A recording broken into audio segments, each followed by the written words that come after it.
Good morning, everyone, and welcome to the Finance Auditing Committee of June 22nd, 2023. And if we could have roll call, please. Thank you, and good morning again, everyone. We'll start with Director Cochran. Here. Director Giudice. Here. Director Grosboll. Here. Director Hernandez is absent. Director Rodoni. Here. Vice Chair Parr. Chair Rabbit. Here. And President Terrio. Here. Thank you. You have a quorum, and you are also a committee of the whole. Also in the room, we have Director Garbarino, Director Hill, Director Maston, and Director Snyder. Also in the room, we have, so just for the benefit of the people on the phone, Dennis Mulligan. Auditor Controller Joe Wire is not here, but we have Acting Auditor Controller Jennifer Minucci here with us today.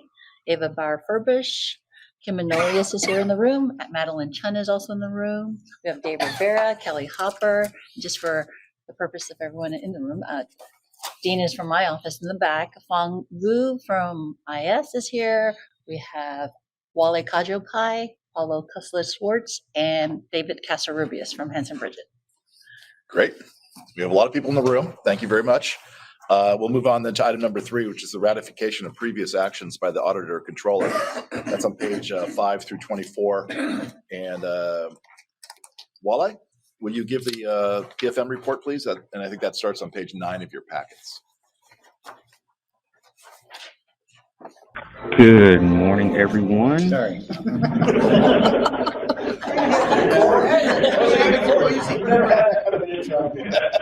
Impeccable time. Restart. So I'll start the report on page 10 to give you an idea of what the yield curve has done. We've had a couple new developments since this report was made, so I'll add some color around that as well. Yields did move higher, especially on the short end of the curve in the month of May. I think now the 2-year yield is at 4.772%. So again, yields are moving in the upward direction. And a lot of that, what happened in May, had to do with what was going on with the debt ceiling. The U.S. government was in a pretty heated battle on whether or not to raise the debt ceiling, and there was risk of potential default. The very, very short end of the yield curve got up to about 7% during that time. But eventually, in the 25th hour, everything got settled. Yields kind of settled down around that 5% mark, and default was averted. So it's happened before. The U.S. has not defaulted on any of their debt obligations, so something that we've seen before. The 2-year and 10-year yield, the spreads between that inversion has gotten deeper. So again, an inverted yield curve is something that we do watch as a signal for potential recession. But some of the things that we're still seeing, such as low unemployment and high consumer spending, does make the recession watch a little bit different than what we've seen in the past. We look at the PCE numbers on page 13. Again, this is the Fed's measurement of inflation. Those numbers still remain elevated, a lot higher than where the Fed would like long-term inflation numbers to be. But despite higher prices, consumers continue to spend. So you can see that consumer spending month over month still remains fairly steady. One thing to keep in mind is one of the resolutions that did come with the debt ceiling settlement was that student loan payments would start to resume. So all of those who had paused payments and were not making payments on those loans will start to have to make payments. We'll see if that does affect some of the personal spending numbers that we'll see moving forward. We move on to the jobs report. So we look at job openings versus unemployed workers. Again, there's still a disconnect here where there are a lot more job openings and people looking for work. But the good thing is that number was around a little bit higher than 2 to 1 at one point, has now come down to about 1.8. So not where we want things to be, but trending slowly in the right direction. S&P 500. So if we look at where the stock market is now compared to where it was in October of last year, we've seen a 20% rally. A lot of that has been driven by the hype or the anticipation of what AI will do for the future. So stock prices have moved in the right direction. We did get a rate hike in May of 25 basis points, and then last week the Fed decided to pause rates and not hike rates this last meeting. But what we did hear from Chairman Powell was that we do anticipate at least 2 to possibly 4 more rate hikes moving forward. He says as far as getting inflation down to their 2% target, we have a long way to go. So our standpoint at PFM is we are expecting rates to continue to move higher, even though the market is pricing in something completely different and stating that the Fed could cut rates at the end of the year. We just don't believe that that's going to happen based on what the Fed has been telling us in their recent meetings. So with that being said, that is it for my report. Are there any questions? Questions for Wellwood? Yes. Director Maston? What is included in Super Core that's not included in? Super Core, are you looking at which page? Excuse me, page 13, 13. personal consumption expenditure. I think with the core stuff, I don't know it off the top of my head, but I know Super Core might exclude some of the more volatile components of PCE. Yeah, I don't know it off the top of my head. I'd have to go look, but I think that that's part of. I sort of thought that, but I wasn't sure. So Okay. Thank you. No problem. Any other questions? Director Grasball? Yeah, I'm a little hesitant to ask this, but it's been a couple years. I noticed on page 18, the list of holdings, and these are corporate notes, but and next to the Walmart stores, there's no listing of 1% or nothing. Is that just missing by mistake, or we have a very small holding, or what? Again, this is a It minor. might be less than 1%, or there just might be a spacing issue that might have pushed the 1% out of the spacing. Okay. But it could be less than 1%. Just curious. Thank you. Anyone else have anything? Well, I thank you very much. Appreciate you being here today and giving us a report. Thank you. Good to see everyone. We'll ask if there's any public comment on item number 3. We have no public comment in the room. Justine, do you have any public comment on item number 3? We have no public comment on item 3. Thank you. Thank you. Great. Then we'll move on to item number 4A, which is to authorize budget adjustments and/or transfers. We need a motion. Okay. Oh, I was skipping my my list down here. Can I get a motion to ratify the previous actions by the auditor controller as we just heard? So moved, Judice. Second.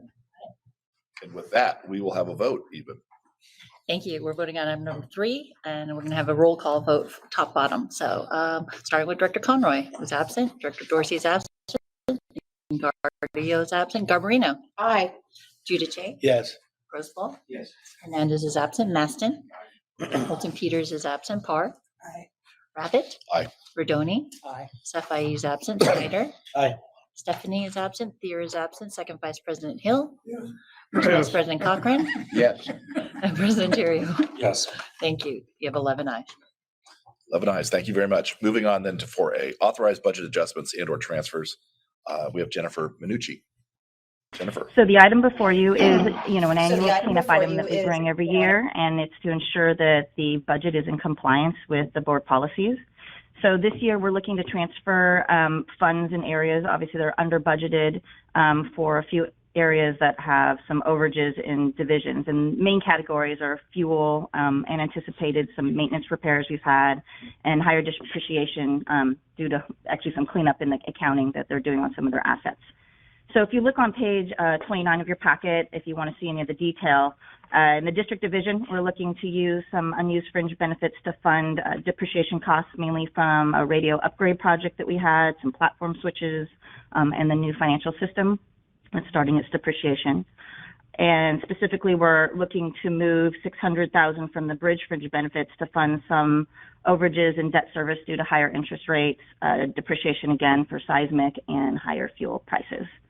And then bus actually was under in depreciation, so we took their depreciation, transferred it over to Ferry, and Ferry has some big projects like the overhaul engines that are coming up for depreciation, and they had some significant fuel price increases. So with that, if you have any questions, happy to answer budget transfers. Source of the benefits savings is it unfilled positions or the change to CalPERS medical? Yeah, it's unfilled positions. So, benefits, CalPERS, medical, we have a huge underspending there, as well as fringe benefits, because we don't have positions that are filled. We just try to take one area instead of like 20 different areas to sprinkle. It makes it a little easier, but we could take them from other areas as well. Anyone else have any questions? Do we know the total of the fringe benefit that's unused? Is it? As in It's not total? exactly 600,000. No, we're just taking 600,000 from that underfunded area. We look across, we've got millions that we haven't used, but fringes had a huge percentage loss. I can look at the total in millions, but it is. The savings? I mean, Yeah, I mean, we have about 100 vacant positions, right, Dennis, and so. Savings, we're underspending our adopted budget this fiscal year by tens of millions of dollars. So, we're taking on a lot less revenue, so we're, not coming out ahead. We're still spending one-time federal COVID relief money to cover it, but because we're not, being frugal and providing service to match customer demand, that we're able to, not have the rate of spending that one-time money, be so fast that we're struggling a year from now or 2 years from now. Director You Groswell. mentioned 100 vacancies. I thought we had 100 vacancies in just the bus drivers alone. Isn't it more than that? Yeah, we have more than that. That's correct. So, we don't have a lot of demand for our service right now, particularly commute service, bridge, bus, or ferry. So we have not filled all our positions. So we are in the process of hiring. Paolo sends out the cable every month. And if you look at the recent one he sent out and you scroll down, you'll see that we hired 4 people and that we had 1 retirement. I think 2 of the hires were bus operators. And how many ferry vacancies do we have approximately? Ferries, we use a lot of casual staff out of the hall. So during the pandemic, we've been using less casual staff out of the hall, but this year. Full-time, we don't have that many vacancies. Yeah. Because we have a hiring hall, which is really helpful for us. Yeah. So we have a certain number of staff and we bring people on for baseball, we bring people on for summer for extra Sausalito service. And so we haven't used as much of that as we were pre-pandemic, but we have, I think, virtually all of our ferry positions filled at this juncture. Anyone else? Jennifer, thank you. I know our own county, I think we have 12% vacancies across the board because of the hiring issues that everyone is suffering through. That's about over 500 employees. So it meant there was a lot of carryover funds, which is, I suppose that's the upside. I mean, it's better to be on that side than to be on the deficit. So thank you. No, I just said one of the downsides is we're not, because the ATU pension fund, that money going in there that's that money that we're talking about. Definitely a mixed bag. Appreciate that. That's a one of those big issues that we have to deal with. With that, we'll move on. If there's no more comment here, we'll move on then and ask if there's any public comment. We have no public commenters on this item. Justine, do you have somebody wishing to speak on 4A? We have no public speakers for 4A. Thank you.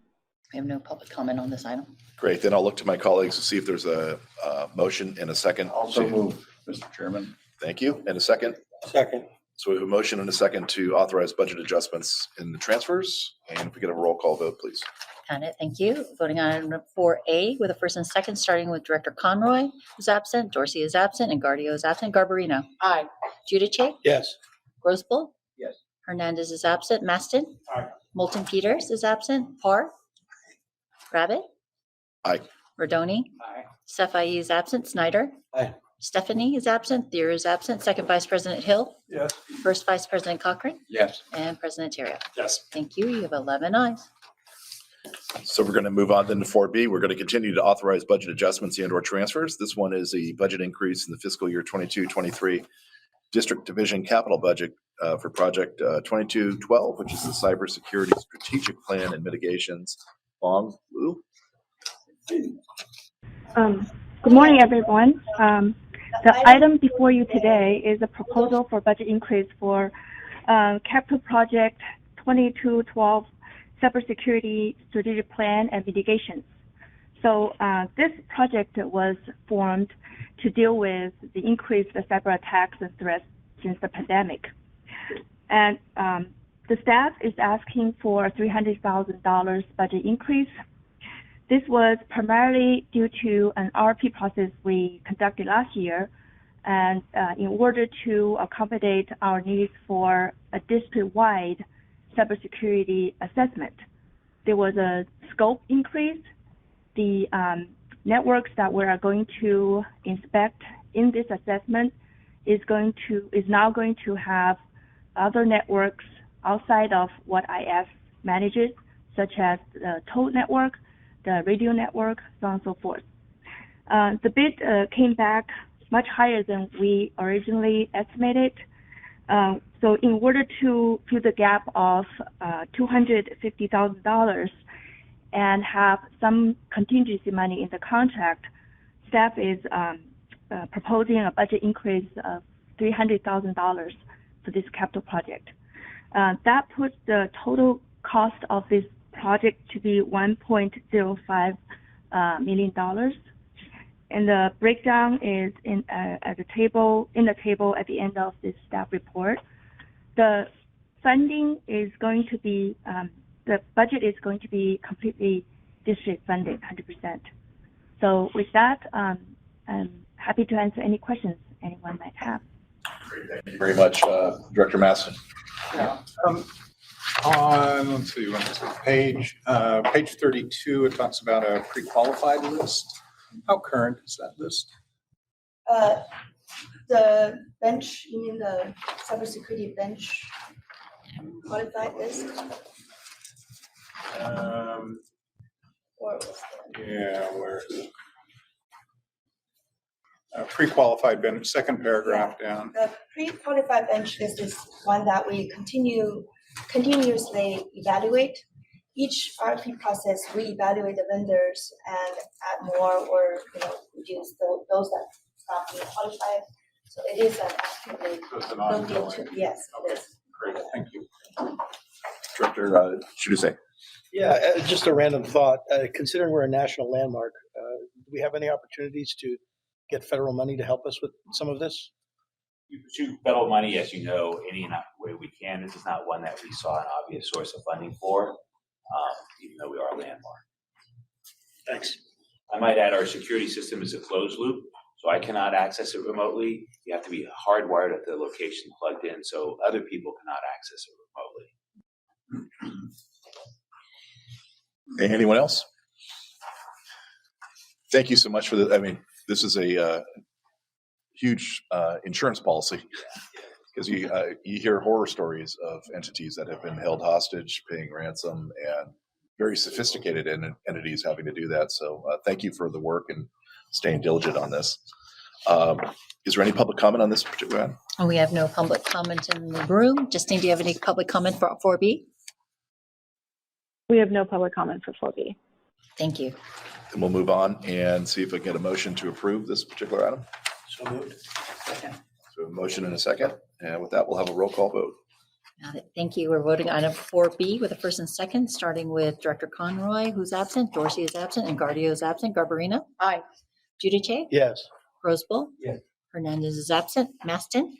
Moulton Peters is absent. Parr? Aye. Rabbit? Aye. Rodoni? Aye. Safai is absent. Snyder? Aye. Stephanie is absent. Thier is absent. Second Vice President Hill? Yes. First Vice President Cochran? Yes. And President Terrio? Yes. Thank you. You have 11 ayes. Great. Thank you again. Thanks for the work. Moving on to 5A, more authorized actions related to the grant programs. Approve actions relative to the State of Good Repair program. Jennifer.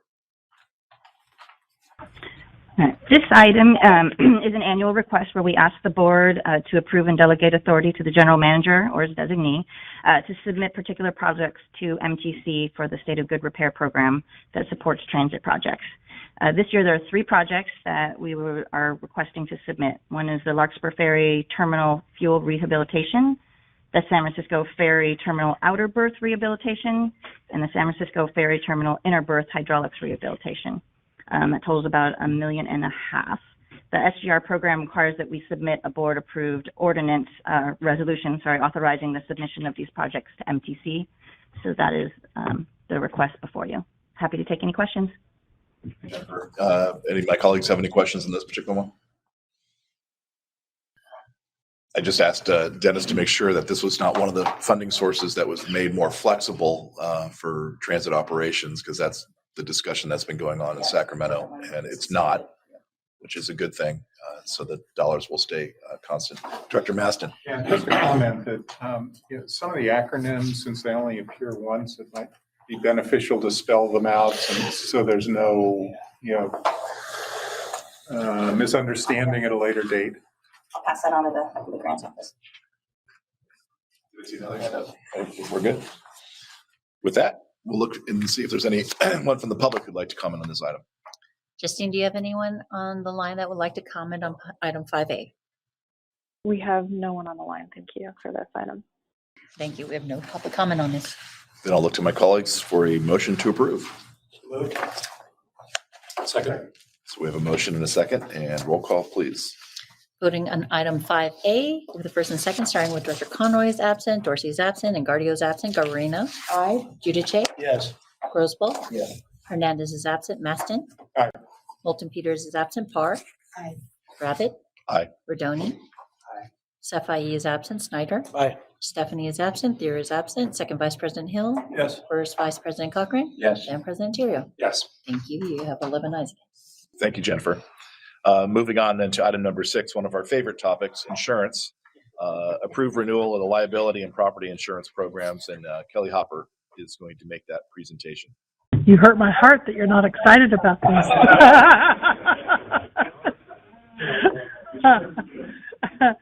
So, right. This is an annual trip to talk about our insurance program.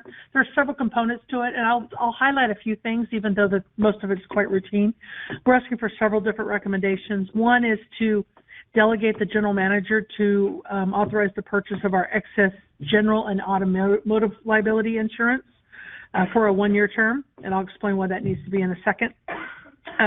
Secondly is to renew our excess workers' compensation and employers' liability insurance. Next is which I think is probably near and dear to your hearts, our public officials and employment practices liability insurance for a 1-year term. Renew the fiduciary liability insurance for a 1-year term. Invoke the second of a 3-year term for our crime insurance, and then just as we just mentioned is our cyber liability insurance. We're asking for that for a 1-year term. On the property side we're asking for renewal of our property insurance program with AIG for a 1-year term. That's for buildings and facilities outside of the bridge. Then to delegate the general manager to authorize our insurance for the purchase of our Marin Transit bus damage, property damage program. And then also, as we have done in several years past, is continue to allocate money to the restricted contingency fund for potential losses associated with bridge physical damage equal to $1.3 million. That's a lot of stuff. I'm generally pleased to be able to bring to you an item that is asking for a 7% decrease in premiums. It's a little bit of a cup half full, and we'll go through it. The reason we're asking for delegation to the general manager is the excess liability and the marine transit insurance. We're still actively negotiating with some carriers. We believe that and remain hopeful that actually the dollars that we're asking for you, we won't even need to utilize all of those because we're staying in an active negotiation status. So by delegating Dennis, we can get this done before the next board meeting, which we would need to do before the end of June. Just to highlight a couple of things on the excess liability, as I think we all know, just from the region that we live in, particularly with California, but also in the public sector format. Last year, we had a substantial increase in our premiums, and there was a lot of reasons for that, not what I mentioned, but also the district had a couple really large claims that you all are very familiar with, which caused our rates to be affected. So that's one of the reasons why. However, Joe Wire and Kelly Vitale, who are part of this, looked at the data, and they believe that if we could raise the self-retention program deductible, we could save a significant amount of money for the district, and it would still be a fiscally prudent recommendation. And so Joe actually recommends, I know he's not here today, but I wanted to let you know that's why we're asking for that to be raised, to try to manage our fiscal position there. In terms of excess workers' compensation, I will say that the carriers were very impressed not only with the district safety protocol programs, but also its ability to close out aging claims. And I think that's a real testament to this board. So we thank the board for that. As a result, we actually were able to look at the data and say we could probably raise the retention on that and save some money as well. So that's where we're making that recommendation. It really is a reflection on this board and the district and its track record to our commitment to worker safety, but also our safety protocols. The others are pretty standard, with the exception of public liability. Just so you all know, it's up to $2 million for each occurrence. And then we have an excess liability that little gap insurance that would be anything above $3 million. On the cyber liability, we just talked about it. That is a key concern here in the organization, as it should be with any organizations. So the market is very difficult. You think about the Colonial Life or Colonial Pipeline, whatever that was. It really caused the market to be a little bit shaky, but we believe that we have strong controls. They asked for our protocols, our cybersecurity protocols. The carriers did. They believe we have a strong protocol, but we believe we probably should ask for a $5 million limit on that, just to protect ourselves.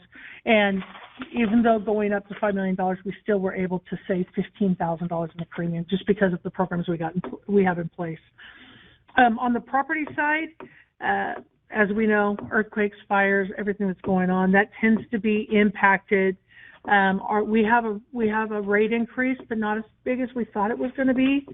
So given our current situation, we actually were quite pleased that even though it was a 26% increase, we were anticipating it was probably going to be higher than that, given some of our recent damages. So we're pleased with that. And then finally, is we don't have the bus, as I mentioned earlier. We still don't have on the Marin Transit. We provide property bus damage insurance, and we still don't have those rates yet. However, we do believe in our conservative that it will be less than the $44,000 and change that we're asking. So at the end of the day, we're asking for about $5.5 million, which is a lot of money, but it's about 7% less than it was last year. So I'm available for any questions. A 26% increase is considered not that bad. And I like the term nuclear verdicts in there too. We've had a lot of those as well. I look to my colleagues, Director Hill. Yeah, just a question. Just in the last week or so, 3 insurance companies have dropped California. Are we in danger at our level with this, with something like that? Not with our current carriers. It's become, I will say, it's become increasingly tough over the last 3-4 years as carriers continue to depart. But we're still in a good position with our current carriers and the ones that we're negotiating with. Okay, thank you. Yes, thank you. I want to laud you for your report and for giving us credit for the safety. It's a cultural thing. It belongs the credit to all of you to get an organization to have that healthy program in place to make sure that injuries are low, but also insurance. I should know this, but I don't. Do you have an experience mod? I know we in the private sector do, and that's what we always kind of gotta get that down. Ours is high, but public You don't have agencies- to tell me if it's really. I don't know it off the top of my head anymore, but public Anybody. agencies are much higher than private agencies. Are they? Yeah, Yeah, certainly they service many more We people. have Kelly Vitale get that for you. Oh, fab, totally fab. Yeah, it's But high. yeah, but good for you guys for having such a great safety committee. Okay. Director Roswell. Yeah, I also want to compliment you on those old workers' comp claims. It was important to the board, but really the staff does deserve the credit for that. You really have cleared those out. And it's not just in the best interest of the district, but it also it helps those workers finally get resolution to those long-term disputes. So thank you for that. My question is, and we've approved these levels I have for many years, and I trust the staff on this, but we obviously are comfortable with the levels of insurance you're recommending. Have we compared those to other districts? Have we gotten input? Our broker, I suspect, thinks it's fine. You obviously think it's fine. As a board, can you just give us a little more reassurance that these are fair? Our broker has been familiar with the district for several years, as well as other different agencies. We have looked at it in great detail, and I will tell you, I know Joe's not here, and I'm sure he would have made this presentation had I not. We keep in lockstep with him to understand and make sure that he has that comfort from a financial perspective. We look at all the data. So we believe that what we're recommending not only is probably keeping the costs as low as we possibly can, but making the coverage as robust as it possibly can be. And by having higher self-insured retentions or, deductibles, whatever you want to call it, we assume a certain amount of risk. And I think that makes the insurers feel more comfortable. And so, it's also, what you really want to pay attention to is the excess and what those nuclear settlements are to make sure that we have adequate coverage. But Joe works very closely with Kelly Vitale and others at legal with our broker. And, I think they're very, very comfortable with where we are, and staff feels that this is a good package based on who we are. One of the unique things we have is the bridge. So that is different from others, but our biggest liability is that we're in the bus business, just to be direct. Yeah. That's where, whether you have vehicles going down the road, whether it's a garbage truck or a bus, there's a tremendous amount of liability. And that is our biggest exposure for a lot of this coverage. Thank you.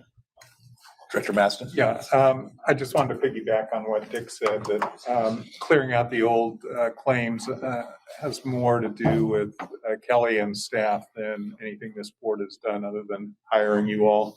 And we thank you for that, and I'm sure the claimants thank you also for resolving a lot of these very long-standing claims in some cases. So thank you. Thank you. I will share that with her. Anyone else? Before we look for a motion, is there anyone from the public who'd like to speak on this item? We have no speakers for this item in the room. Justine, do you have a speaker for item number 6? We do not. All right. And No we'll- speakers. And we'll bring it back to the board and ask if there's a motion to approve the renewal of the liability and property insurance programs. So a motion and a second, and we could have a roll call vote, please. All right, thank you. Voting on item number 6, starting with Director Conroy is absent, Dorsey is absent, and Guardio is absent. Garbarino? Aye. Giudice? Yes. Roseball? Yes. Hernandez is absent. Maston? Aye. Moulton Peters is absent. Parr? Aye. Rabbit? Aye. Rodoni? Sefai is absent. Snyder? Aye.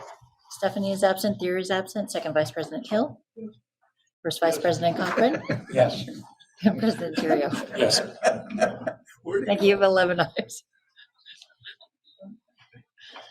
Thank you very much. We'll move on then to item number 7, approval of changes to tolling policies to comply with AB 2594, which I believe was Mr. Ting's bill a year or so ago. And Jennifer? All right, the Ting bill. So this item is to inform the board of some of the tolling changes as a result of AB 2594 being signed into law. We're going to describe a couple of specific policies that the district is proposing that will exceed the law, and they'll be customer service friendly and in compliance. And then lastly, we've got 2 action items to the master ordinance that I'll also talk about. So the Ting bill, or AB 2594, the district's already, it's a huge laundry list of things that are changes or more ratified in the state tolling policies, but a lot of them the district's already doing. So if you look on page 48 of your report, there's a huge list of just actually a sampling of things that are changing in the toll world. And I would say that the district's doing a majority of them already. So for instance, we, since 2013 have been issuing invoices. We have been, we're probably the first ones to have an option for rental car companies or people who are renting from rental car companies, the ability to pay directly their tolls. That's now considered a law. And a one-time waiver, which the district has always had since we've started AET. Those are just some of those examples. However, we are part of a regional customer service center with the other Bay Area toll bridges as well as express lanes in the Bay Area. So as part of that, there's a couple of programs that we've been working in conjunction with them that we would like to just inform you here that I think is going to make it more simple for the customer. It's more customer service friendly. We're really trying to mitigate the penalties on the customers themselves. So the first one is the one-time waiver law. The one-time waiver law in AB 2594 is specifically to allow individuals with certain income criteria and penalties for during the COVID time, as they say, March 2020 through January 1st of 2023 to qualify for a one-time waiver if they open a fast track. That's the law part. For us in BATA, we got together and said, we as a Golden Gate already do an AET waiver, but we think that when the customer calls up, we don't really care your income level. We don't actually care that you have a fast track account. We're just going to give you the one-time waiver. If you've had, a buildup where there's confusion or not able to settle out your tolling, we will, they'll be able to obtain a one-time waiver. Waiver on the penalty. On the penalties, yes, you still have to pay your tolls. Make sure I'm clear. Thank you. And so we thought that was just a good customer service. It just it simplifies it, and it's, we think, kind of the right thing to do. The one-time waiver that the district has will remain in effect. This one will sunset per se as part of just kind of cleaning up what they say COVID per se on that end. The second one is a payment plan where the law states those who qualify based on income, a way to have a payment plan to pay their tolls or pay their penalties. And the district is planning, we worked in conjunction with BATA, again, on a payment plan that said, what's going to be customer service friendly, what makes sense. The original legislation is that you need to pay your tolls and then your payment plan can go into your penalties. What we've decided to do, make it simple and also just in conjunction with if you qualify on an income base, that really the criteria is going to be if you have $100 of outstanding mix of anything, tolls, penalties, DMV holds, we will accept the minimum first payment of 50% of tolls owed or $100, whichever is lower. So we're really trying to make it accessible for those that qualify for this program.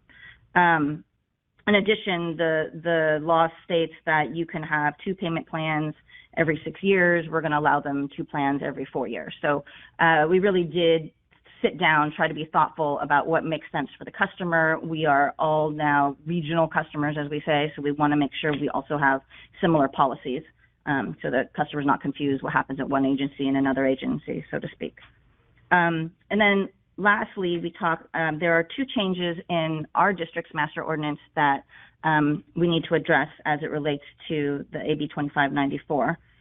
The first is the district needs to decrease its maximum penalty by July 1st of 2024, so a year from now, but we're asking the request now so that we can work with the local regional agencies so that we can get that programmed in appropriately.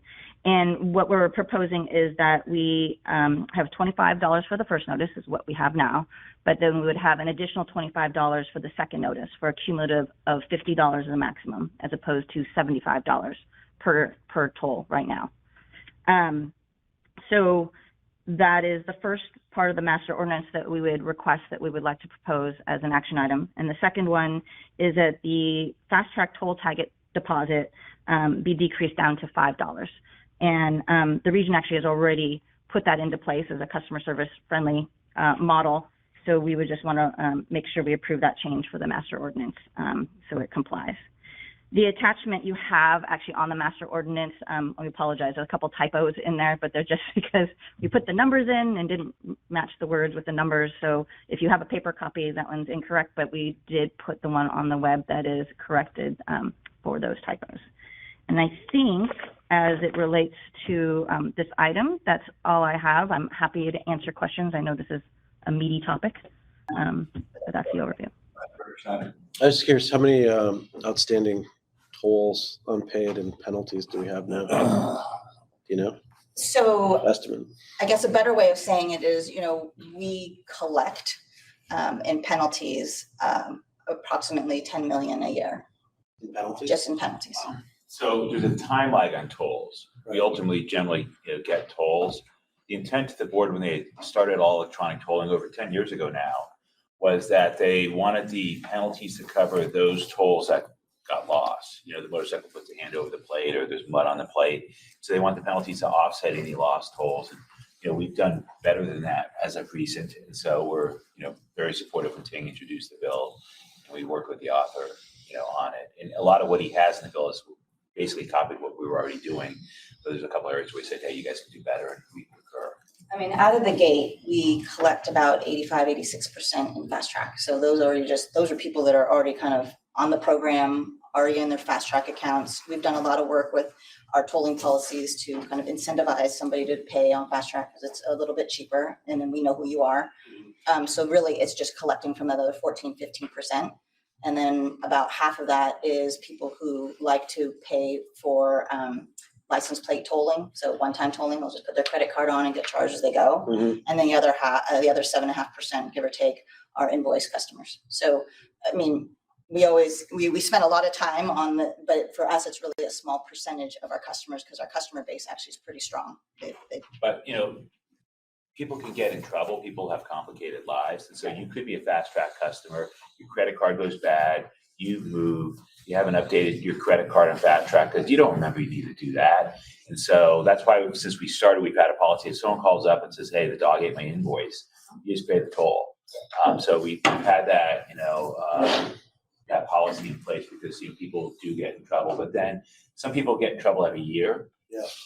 And so those are the ones that, we don't give them a waiver every year, but we do give them multiple waivers since we've been at it. We really try to work with them because, as they say, a lot of times if your credit card gets lifted or goes bad and people just are busy and not paying attention, we really try to listen out and see if we can resolve that because we're really just trying to collect the tolls. We're not trying to rack up on the penalties. How many folks do we have in that doing customer service in that area? Is it? Oh, so the regional center. So it's not us. So years ago we had our own little one, and MTC or Caltrans had a little one. But then we combined them all because for the customer, you don't want to call different numbers. And so you have one place you go now, whether it's Golden Gate or Bay Bridge or an express lane on 680. And so it's all centralized and stuff. And MTC, since they have the bulk of the bridges, they control the contract. And then we meet with them periodically to review how they're doing and to talk through policy changes and stuff. And so arguably we're late coming to you to say, hey, can we lower the tag to $5? Because we talked to MTC months ago and said, let's just do that. We assume you'll do it. And they didn't want to wait.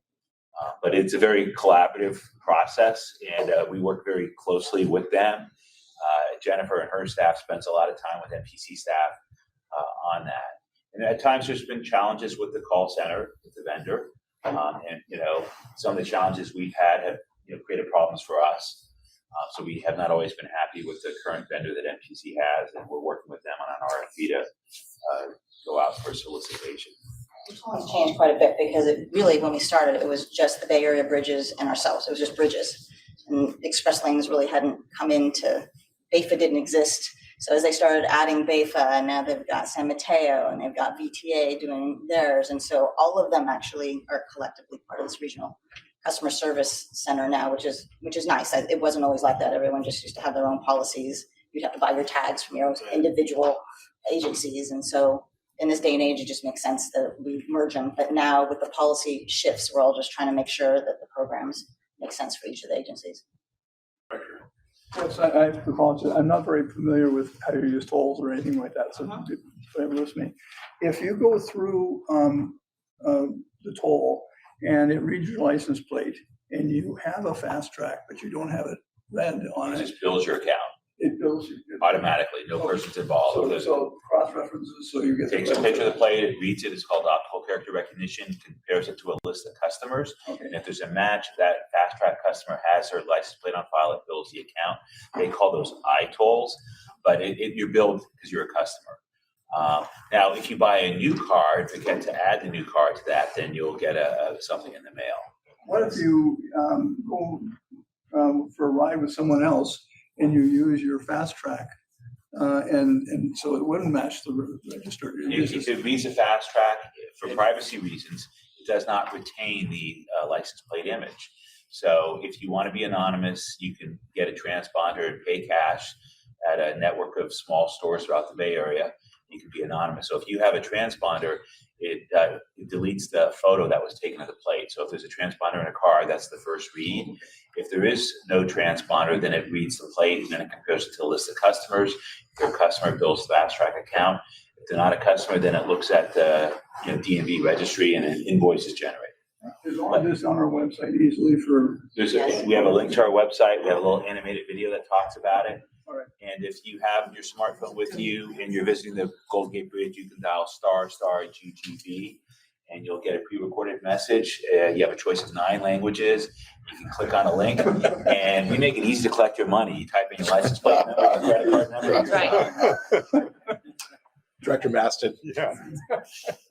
On page 52, under for all violations, the second notice, it says toll plus $70, and then in parentheses, it's 70 is lined out and it says 20. Yeah, that's what I was talking about. I'm sorry, we had a typo, Oh, I'm obviously, sorry. so that I is what's missed the correct version's on the website now. Okay. So hopefully, I if you take check it the all back. website, it should be correct. Director Park. Yes, thank you. Whenever I sit in toll discussions and whenever I read this, I go, really? Everyone gets together and they say, sure, we're all hurting for money and we're all gonna lose $3 million just to be nice to people. And I get it, but we're a toll-based agency. We have no real money unless we collect tolls. And so what's the rationale? We also spend, I love Director Snyder's question about how many people it takes to keep all of this going. It sounds like it takes a lot of people. So when you put the people plus the loss, I guess the other side is you don't collect anything, which, $10 million is $10 million.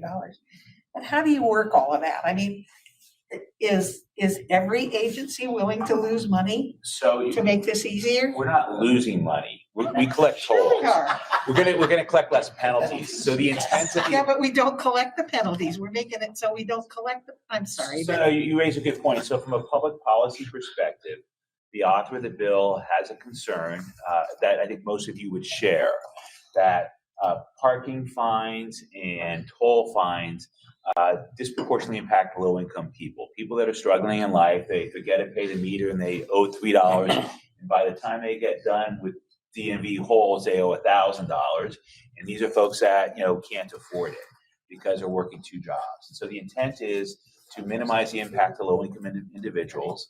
And so the intent is to have penalties that are not unduly harsh from a financial perspective to low-income folks. and I get that, but it sounds as though, unless I misread it or misheard, it isn't just for those that can't afford it. We're all in the bucket now. We've been waiving penalties from day one with all electronic tolling. If someone called up and said, hey, I screwed up, we would say, just pay your toll and we'll wipe it clean. Don't put that on the website. We're the toll collection business. Yeah. And so we'll still take in 7-8 million in penalties. So, so we're still taking in more in penalties than we lose in tolls. And that's okay. And Director Parr, I would say, from a financial perspective, and I've been doing this for years and we do the projection every year. Right. I have always, and Joe and I always have a healthy debate about this, that I'm probably more conservative in the sense that the penalties are not, we consider an entitlement, right? It's supposed to be an incentive for you to pay your tolls. And the fact is not everybody pays tolls. So as I'm doing the projections, I'm looking at what's 100% of tolls? What would be, if everyone paid, what does that look like? Knowing that, over time, because now we have this aging process, we are lucky enough that, we probably out of the gate, we have some percentage points that don't ever pay. And the penalties make up for that. But when I do the projections, I'm not like, oh, I'm going to get this, huge amount.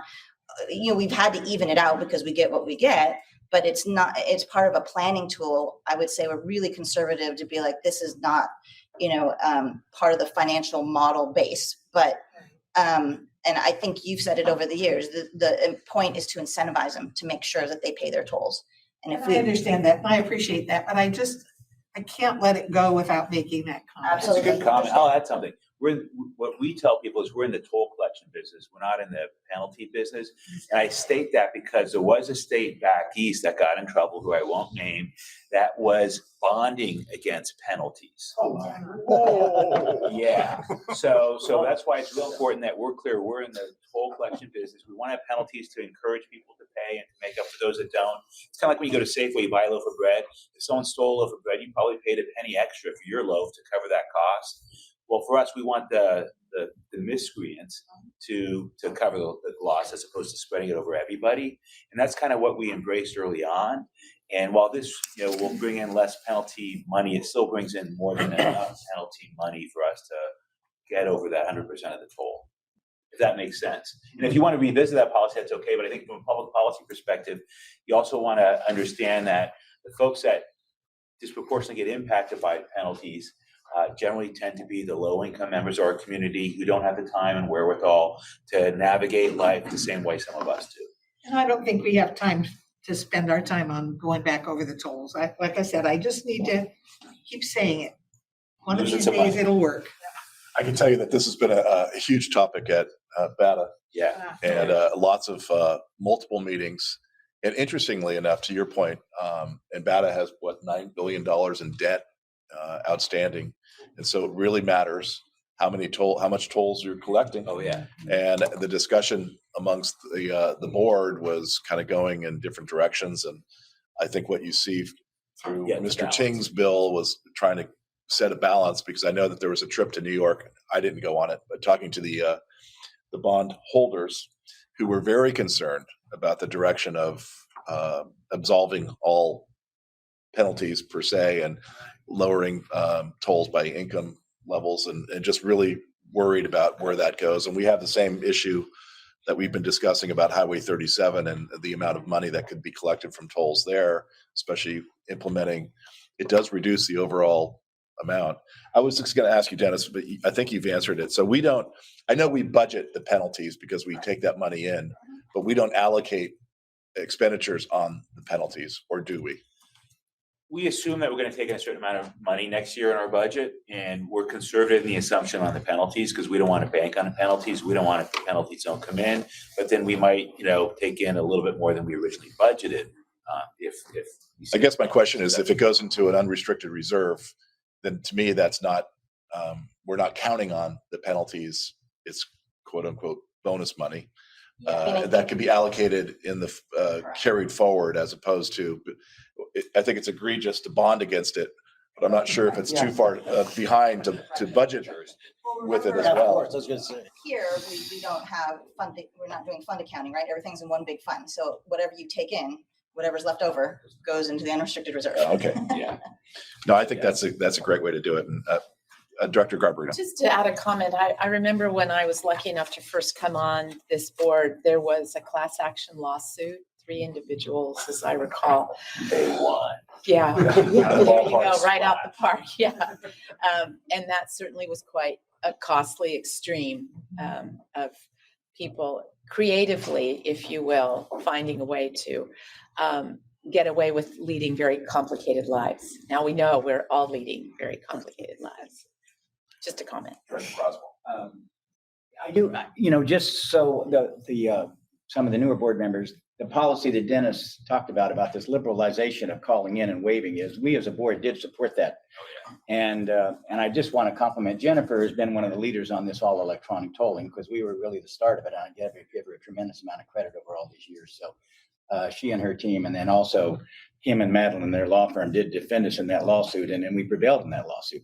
And the vendor early on was horrible. And I'm hoping it's gotten better. I was going to ask that. It sounds like it's better, but not great. But so there's a lot of history to this, and I do want to thank Jennifer and the staff and the legal team for really. Didn't the vendor just take a step back and left us out there? Yeah. But the board has supported that policy of being liberal, and I thank you for continuing. Just to follow up on that and what I said earlier, I think the board, although I wear the 2 hats, this board has had the right policy all along.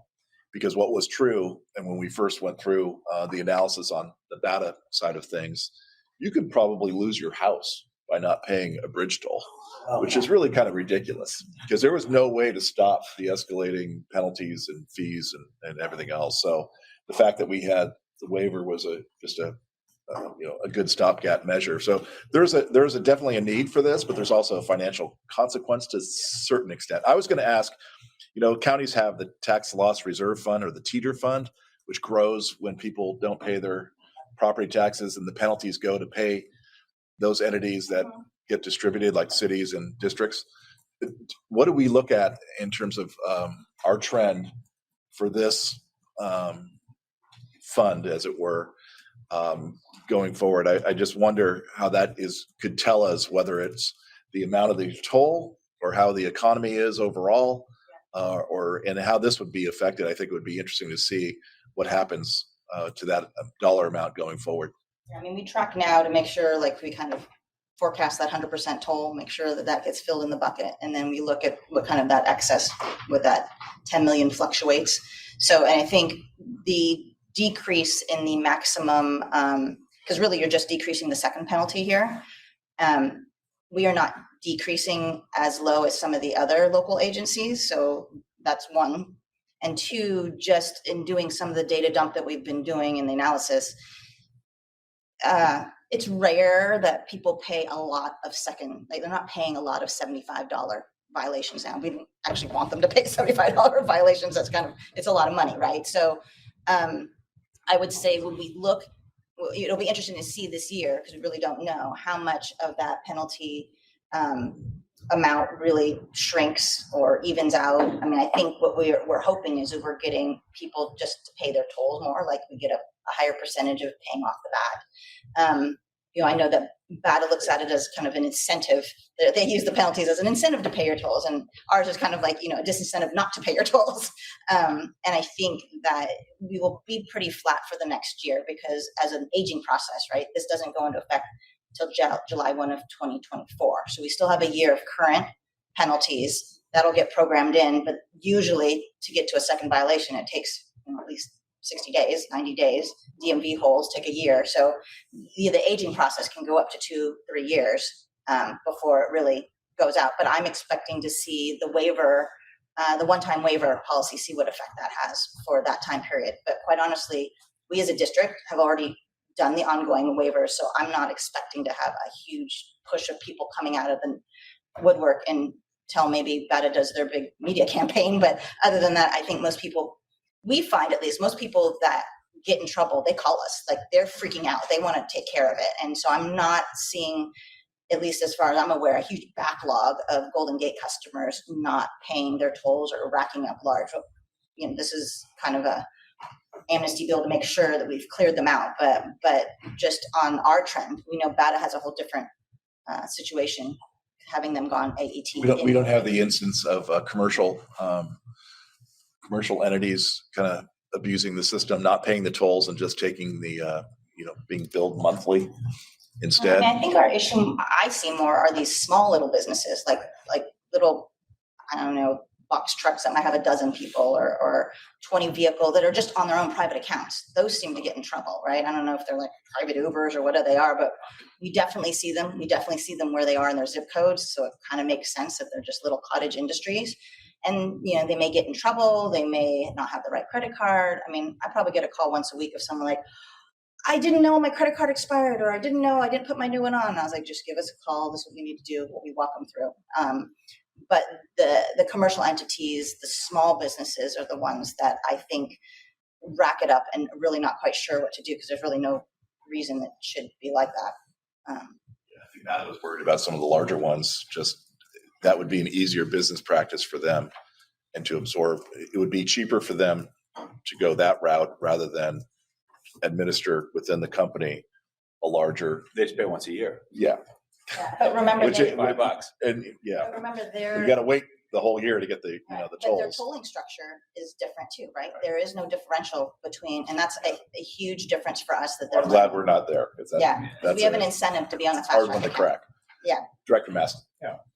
So the numbers that we see monthly, basically the $1 million deficit each week, are the penalties factored in there somewhere in that number? No. They're separate? Because the penalties have been pretty constant, so what we look at is the number of vehicle crossings, assuming we get 100% of the tolls. Then we look at the transit fares actually collected, and then that's that calculation for the $1 million a week in less revenues compared to the same week pre-pandemic. Okay. Yeah. Anyone else? We beat it up enough. I will ask if there's any public comment. We have no one in the room. Justine, do you have anyone on your line who would like to speak on item number 7? We do. We have David Pilpel. David, go ahead. Can you hear me okay? Yes, we can. Great. I don't have much to add to your unexpectedly long policy discussion on this. I did want to underscore just a couple of quick things. I assume that the policies proposed here are entirely consistent with BADA, so it's not that BADA's got one set of things and the district has most of the same, but that it's, you know, entirely the same between BADA and the district, thanks to the good work of Jennifer and her staff working with BADA and MTC staff. I also assume that the fiscal impact of both this set of changes and prior changes, which I think included a veterans exemption and I forget what else, will be reflected in the adopted budget. Again, I just want to reinforce this doesn't change tolls at all, only penalties, procedures, and process. I think Jennifer already said that she budgets conservatively, so it is possible that the penalty revenue foregone may be less than the 2 to 3 million, might be in the 1 to 2 million range. So we'll see how that plays out over the next year or two. And just finally, on one of your last points about expiring credit cards or credit cards that are no longer valid, maybe there's a way to notify accounts or account holders with expiring credit cards, with credit cards that are about to expire, that they should contact customer service to update the credit card with one that's currently valid. And maybe there's a way to automate that with an email where possible. Anyway, great lengthy policy discussion. Thanks for listening. I'm good. I'll jump in. The credit card issue, people are notified. The issue is when someone moves. So you have, someone that moves, if they're maybe couch surfing, they're hard to track down, and so they are the ones that sometimes get in trouble. We are not the exact same as bad on everything. Director Carr would probably be pleased to hear that we are not lowering our penalties as much as bad did theirs. So we're complying with the law, but we're not going beyond the law with that. So the BADA penalty, the first penalty is $5, and we're remaining at $25. So we are still keeping a penalty, and we felt that's appropriate because we have a generous waiver policy that's longstanding. Waivers are something new for BADA. To their defense, they were thrust into all electronic tolling when the COVID hit. The state had toll takers out there one day. The next day, it's like, well, we can't have toll takers out there. It's not safe. We don't want them to get hurt or die from COVID. And so they lurched into it.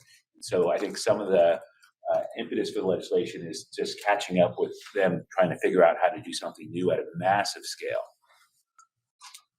And also, the express lanes are kind of their own entity and different rules too. And I think what California is starting to see is with a lot more toll roads and expansion, those of you that have gone to some of these IBTTA conferences have seen in the East Coast, we're like, oh my gosh, how do you even know how to pay your tolls? It's so complicated. Well, I think they're trying to here in California, we're learning from that. But on the other hand, the agencies are expanding. So everyone has slightly different policies. So I would say for instance, for this waiver policy, the express lanes will be different than the bridges. So that will just start happening, I think, the way the agencies are structured. But I think the good thing is that, yes, for the most part, we try to stay, at least similar on the customer service side with BADA to make sure that the customer is not overly confused on how to pay their tolls and the rules that are abide by them. But the amounts, are up to the agencies, just like the toll differences in each of the agencies. I'll move the item. Second. Yeah, do I have a second? Yeah, You have it. Okay. I was just going to say the next generation freeways has every lane is a toll lane, which is what Plan Bay Area 2050 laid out, and those discussions, that will be interesting. Roll call vote, please. Thank you. I'm going to start with Director Conroy. is absent, Dorsey is absent, and Guardiola is absent. Garbarino. Aye, gleefully.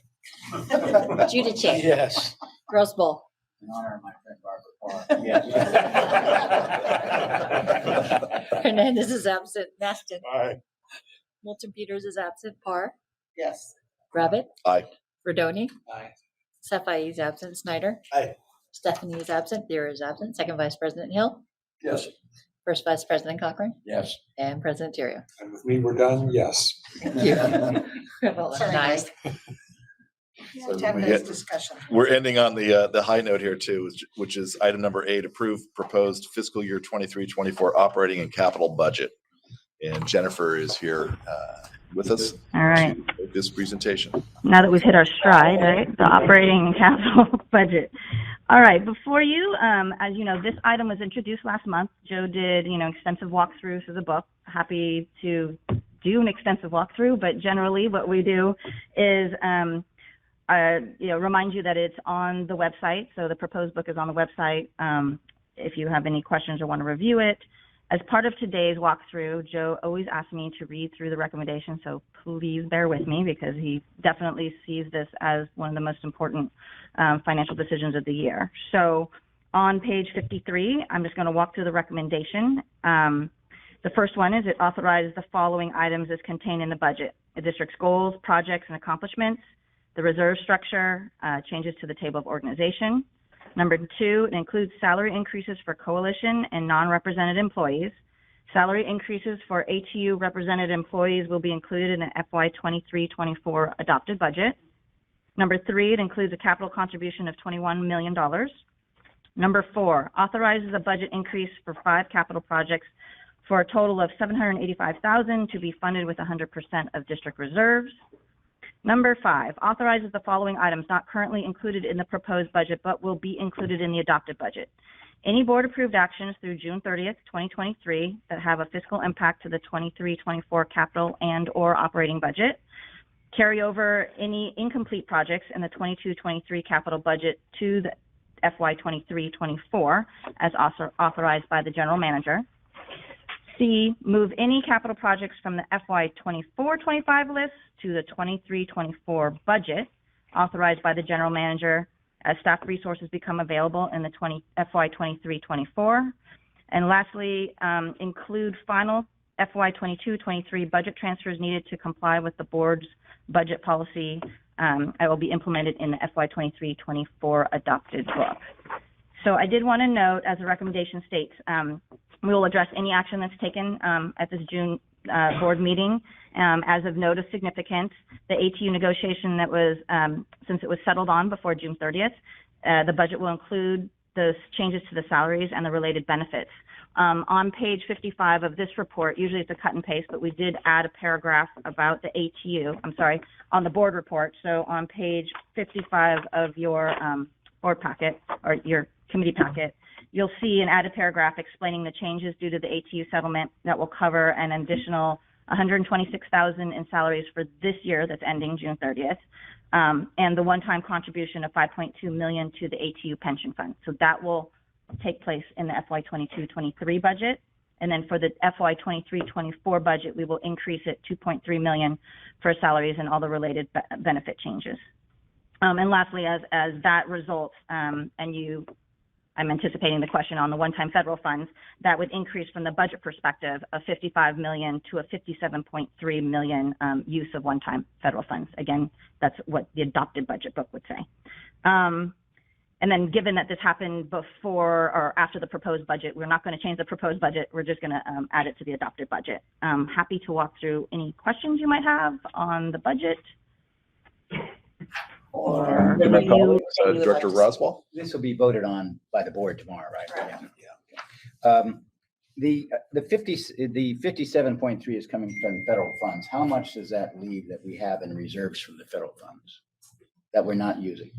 So there's 2 Maybe points. reserves isn't the right word, wherever it is. So that 50 some odd $1 million is based on an aspirational budget that gives us the ability to add back transit services customers return, and it's conservative in its assumptions. It assumes that we'll add back 60% of our bus commute.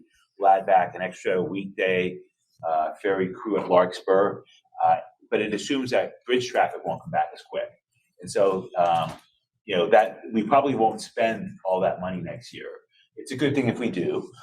But so we won't have spent all of our one-time federal COVID relief money at the end of next fiscal year. It's important to note that during the pandemic, we're using federal one-time COVID relief money, and we're trying to spend it down so Congress doesn't take it back. And so that some of the toll money we would have spent on transit. Maybe I should retract this question. We're good for a couple of years if we include our tolls for transit money. That's good enough. Yeah, we're good for several years if we include tolls for transit. Sorry. I actually have an email from Joe that states that he's very good at stating it easily, is that we're drawing down the ARP because we're using it for transit. Yeah. But as a result, of lower expenses, we're not reducing the ARP draw because we're making sure we've got all that. But as a result of lower expenses, that'll enable us to move toll revenues we would have used for transit off into the reserves. Well, Jared kicked me next time I asked. Okay.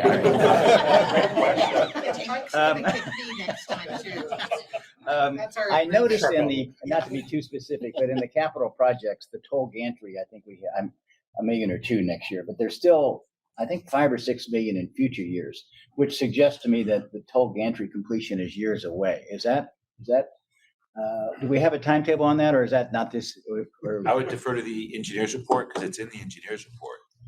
Right. So we right now we are reviewing what has to be done to the how we should revise the structure of the gantry.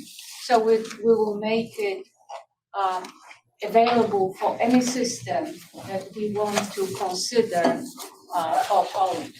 Right now, what we ended up, we were tangled up with the previous prospective provider of the system, and we were unsuccessful in accomplishing. So right now we want to have a generic gantry, and we hope to get it done hopefully sometime next year. I would say late next year. When will you advertise a construction contract? That'll be. It will depend how quickly we can define what has to be done, revised. I know COVID delayed it quite a bit. I was. Okay. Yeah, but we are actively working on this project. Actively meaning I was in a meeting last week, so we're actively working on the project. I can tell you that. Any other questions, comments, concerns for Jennifer? If not, anyone from the public like to speak on this particular item? We have no one in the room that would like to speak on this item. Justine, do you have anyone on your line that would like to make a comment on item number 8? We do. We have David Pilpel. David, go ahead. Great. You can hear me? Hopefully the last time today. Excellent. So I made comments on the proposed budget last month and talked since then for a few minutes with Jennifer Minucci. It was a good talk. It would be nice to have periodic district-wide vacant position status reports in future general manager reports. I think it's been like 2 years since we saw that report. I'm kind of interested in seeing that like maybe once a year, maybe twice a year. I'm much more interested in that report than the quarterly why people left and exit reasons discussion. Anyway, that's just a comment. Please continue the work on the ATU pension and the strategic financial plan. I think the ATU pension is largely the responsibility of the ATU pension board. The strategic financial plan is largely the responsibility of this board with the staff. I appreciate you considering my views on the budget and all of this. I also wanted to reinforce 2 points from last month and today. I think I said that 15 years ago, this was about a 1,000-person organization. It's now 850-ish on paper, but it's really only about 700 in reality. I think Director Grosboll asked about that earlier. So yes, I too believe that there are around 100 vacancies in the bus operators, but there are also somewhat an additional number of vacancies that aren't bus operators throughout the district. And on the issue of state transit funds, that I think Director Rabbit may have discussed earlier. The state transit funds coming from Sacramento in relation to the budget are still unclear. I believe it's subject to the trailer bill language that's yet to be finalized, allocation actions, Cal STA and Caltrans and CTC, the MPOs, MTC, further allocation, sub-allocation. Anyway, that's an unknown amount, and I believe that this budget is not built based on that funding, that there are existing resources that the district has and the carryover federal funds that are predicated here. I think that's it from me. Nothing from me on item 9 today. Thank you very much for listening, and I appreciate your earlier appreciation at the previous meeting. Thanks again very much. Thank you, David. Dennis, you want to respond on the vacancy report? Yeah, we can, whatever the board wants, we'll produce. We have about 150 is a good ballpark number right now. It's about 100 plus operators and about 50 elsewhere in the organization. And that's just tied to two things. One is customer demand, and two is difficulty recruiting for certain positions. And we're taking steps on the difficult to recruit positions to bring people on board. We've had some limited success recently, but we don't need to fully staff the organization until our customers come back. And as they come back, our customers, then we'll work to fill even more positions. Great, thank you. Before we take a motion, I just want to say thank you, and I apologize for missing the last set of meetings. Bad to miss a budget meeting, finance meeting when the budget is being presented. But just want to say thank you to you and Joe and everyone, the staff, and the way that you present the budget.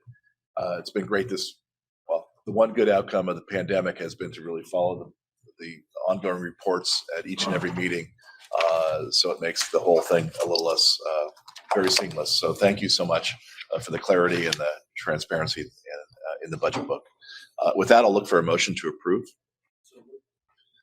In a second. We have a motion in a second. If we could have roll call, please.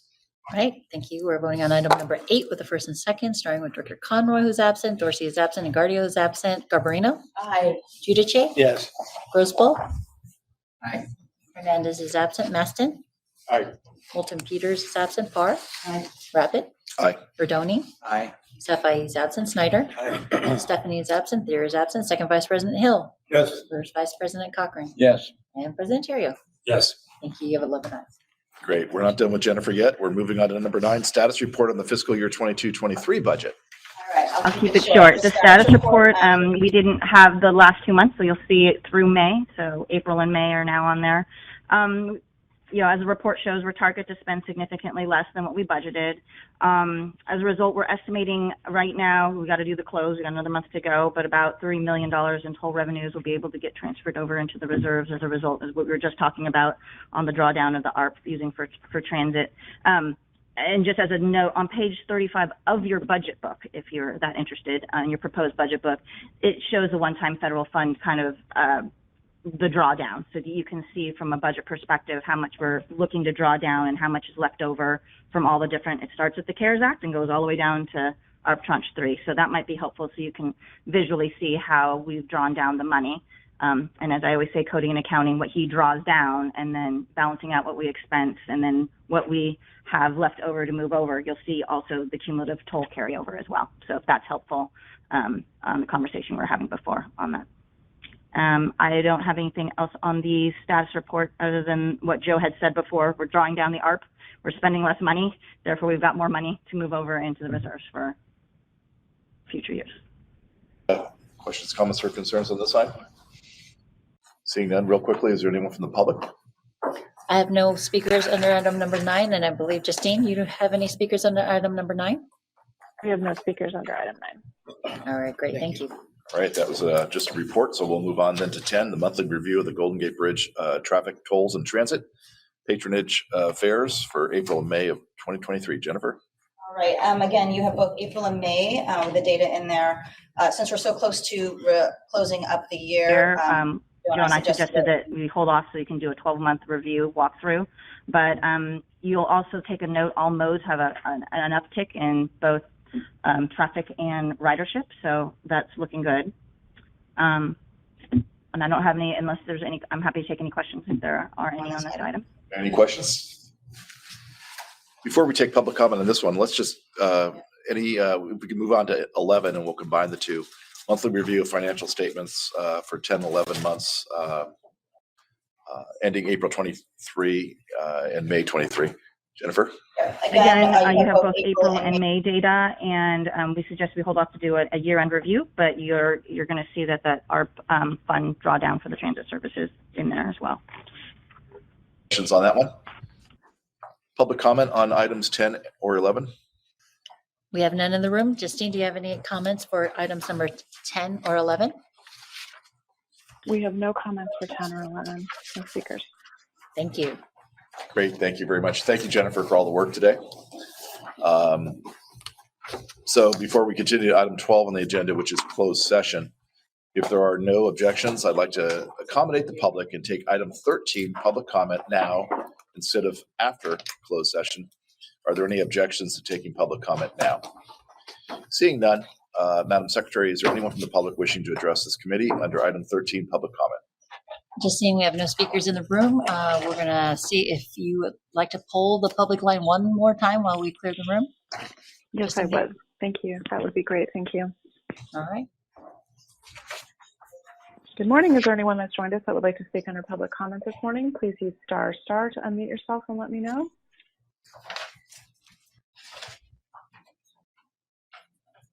I'm not hearing anybody this morning on the line. All right. We have no further public comments then today.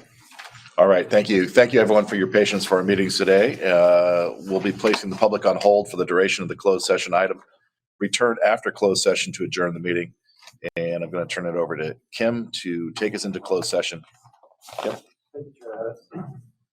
At this time, the Finance Auditing Committee will go into closed session for a conference with legal counsel under Government Code 54956-9A. There are two matters on the agenda, the Seaman matter and the Cody Brewster matter. Yes. All right.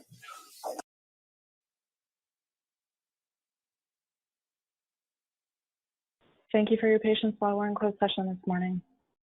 If you could please keep your own phones muted, that would be appreciated.